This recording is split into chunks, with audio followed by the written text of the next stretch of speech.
Well, the writing's been on the wall for a while with Fresh and Easy. I think there's a few things here. First of all, the stores are very clinical, they're very small, they're very automated, and I think, Tesco tried to enter the US and revolutionize the way that Americans shop, but they just really failed to grasp it. So I think another issue really is the fact that they set up the infrastructure to service thousands of these stores, but at the moment they're still limited to just a few hundred. So these stores are operating with quite a lot of overhead, and it's very difficult for them to turn a profit. And so that's why after 5 years, the stores are still hemorrhaging money.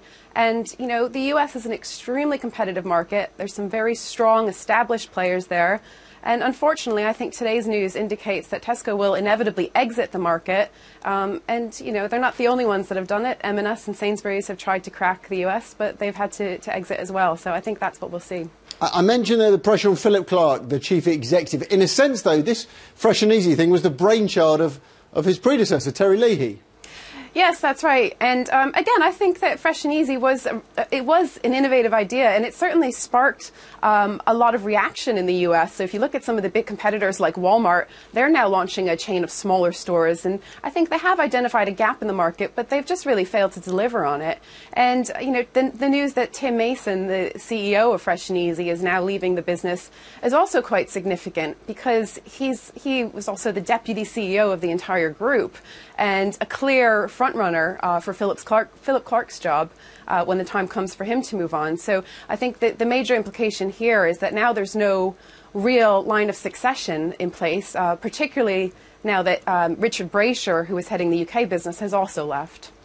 Yeah, just tell us then a bit about how you analyse the position of Tesco as it stands at the moment. It still feels as if it doesn't quite have that panache that it did a few years ago.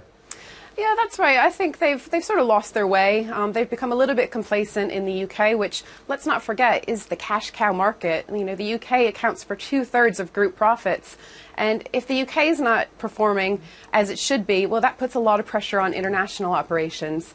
And if you look internationally, they have actually reported declines in like-for-like sales in 8 of their 12 markets. So you can see why there's a lot of pressure on Philip Clark to exit those markets where there's no clear sign of improvements, of turning a profit. They recently exited their Japanese business, and I think going forward, Tesco's never really been a flag planter, but the focus will very much be on fixing the UK, improving the quality of its products, improving the ranging, updating their stores, which they are making progress on, and really turning around its domestic market before it looks overseas.